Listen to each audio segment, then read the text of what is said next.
Hello, my Jason. Welcome to my manga review for Scum's Wish. And so with the anime adaptation coming out there for the winter anime season, I decided to review the manga itself. I will only be reviewing the first 3 volumes for the manga, so I would be only wary of minor spoilers for just those 3 volumes. I won't go too far into spoilers for the upcoming volumes as well, for like volumes 4 onward. I think Scum's Wish has been announced as already to be ending in the spring, and so definitely catch up while you can, to also not only catch up for the anime, see what's going to happen there, what they're going to adapt, and also check out for how the series is going to end if you're actually interested in this series. Hopefully this video will get you interested in this series. However, I will caveat this: if you're not interested in unrequited love stories, you're not going to like Scum's Wish, because Scum's Wish is very much an unrequited love story. It's not exactly for everyone.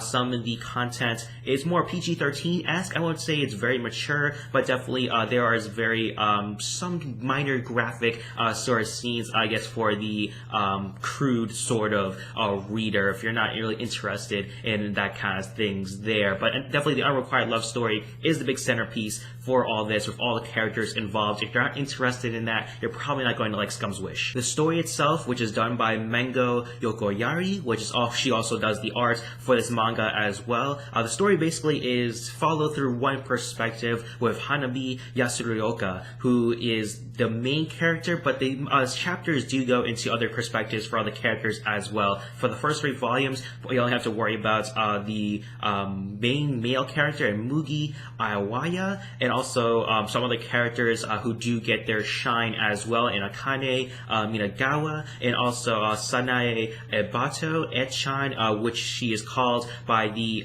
main character in Hanabi, and also Noriko Kamo Mebata, who likes to be called Mocha. And so those are the only characters that get their own sort of chapter within there itself, for at least the first 3 volumes anyway. I think Narumi Kanai, who is referred to as Oni-chan by Hanabi, I think he gets his own chapter as well. That could be in volume 4 though. So later on at the end, he does get his own chapter. You see his own perspectives on his sort of story. But the more important stories are with Hanabi and Mugi, the 2 main characters who are the 2 main love interests, however for different people. That's sort of the tick for all this. The way this anime and the manga is being built is that these 2 share secrets, and so minor spoilers here, I will reveal that secrets. The secret though for these characters is that Hanabi and Mugi, they are the the top couple in the school. However, they are not in love with each other. They're basically dating as a sort of play and an act, because they are in love with other people. Hanabi, she's in love with Oni-chan and Narumi Kanai, and for Mugi, he's involved with Akane, another teacher at their school. And so these romances came up in different sort of ways, but there's definitely stems on the main sort of singular goal that these 2 share, and these one singular thing that these 2 connect on, that they are in love with other people, and they are never able to, I guess, go out with these other people because of various reasons. And the various reasons start to delve into more deeper and sometimes even darker sort of methods as well. And so very interesting look at these 2 characters and their sort of perspectives, and also seeing the other characters and their perspectives as well. And again, as I mentioned before, a ton of unrequired love storylines going on here, and again, minor spoilers as well. We have the other supporting characters in Echan. She basically is in love with Hanabi through a very sort of innocent sort of thing, very cliche sort of thing as well. She was helped out by Hanabi because of her kind nature in the first day of high school for them, during the entrance exams as well. She feels really fond of her and really appreciate her kindness. And also Noriko and Mocha, she is in love with Mugi because they were friends since childhood, and she was very interested in fairy tales, and Mugi was sort of that princely type of character that she wanted to be in love with. She wanted to be the princess to Mugi, and the characters, they are best friends with each other, the ones that are not in love with them, but definitely they have a very interesting relationship with them. Mugi still hangs on to Mocha for very interesting sort of reasons, not really just anything for love interest, but it seems like he enjoys the attention, which is alluded to at least. And for Hanabi, she keeps her on Ed-chan because she believes that they are only friends and only friends only. But as we see in the third volume, that Hanabi, after having her heart broken because of Akane's very dark nature, she enjoys having people love her, and that's the only reason she has all these situations played out for everyone, for Oni-chan to fall in love with her, because it makes Hanabi jealous and will really destroy Hanabi, seeing Narumi go out with Akane and really just confess his love to her, which he does do in the third volume, which destroys Hanabi, because that sort of destroys her only motivation to keep going, and really just destroys her chance at going out with her Oni-chan. And so with Ed-chan being sort of the rebound sort of person, being the person that she can go to for comfort, and they do have a very romantic sort of scene with each other, very and much embracing each other, saying that they love each other, especially for Ed-chan, which is something she's always wanted to do with Hanabi. They really embrace each other. Very strong emotional scene with those two characters. Really just throws you off the wall, because there's so many things going on with Mugi and Hanabi. Their relationship is basically of a physical sort of thing. They've established the rules very similar towards, I guess, friends with benefits, sort of cliche movies in Hollywood. And these two characters basically just, they have their romantic sort of scenes, but in very different sort of romance. They just kiss each other.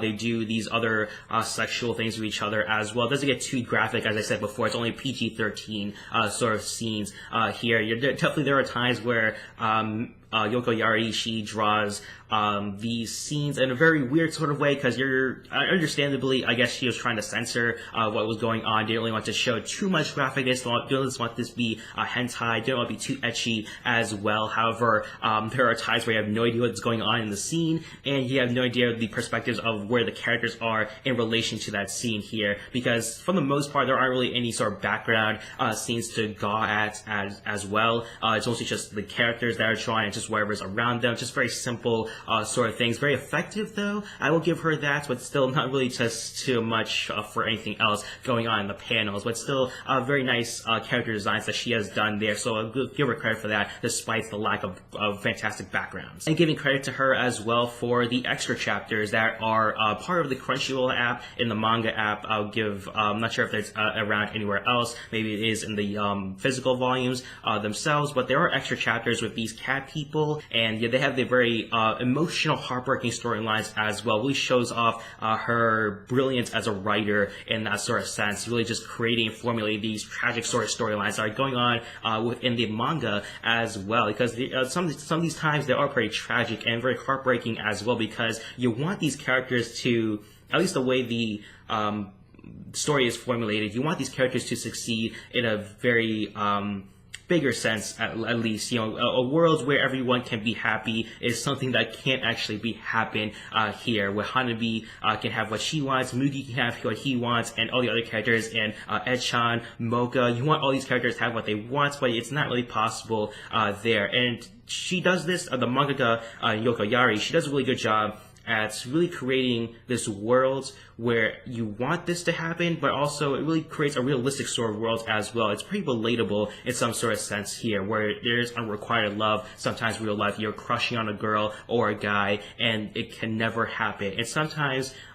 you have to go forward with that, but there are also times where you're kind of wanting some sort of comfort in that emotional state as well. So a very nice realistic state that Yokoyari has created for these characters, and really realistic sort of sense that is very relatable to the reader. And so, to be honest, I only read Scum's Wish just because there's an anime adaptation. I really liked the character designs from the anime stills that we've seen, all the key visuals. So that was the only reason I read Scum's Wish, and I was really glad that I did, because I was a really big fan of this manga from the first volume and just throughout. First volume really got me kicked in, especially the first chapter really got me in to this story, and really wanted me to follow these characters and really just see see what happens next, how these characters progress, and really you see all these delving of deeper and darker storylines and all these delving of these character perspectives as well. So it's a really fantastic read. Again, not for everyone. If you're not into the unrequited love sort of thing, you're probably not going to like this. The backgrounds, as I said before, don't really leave much to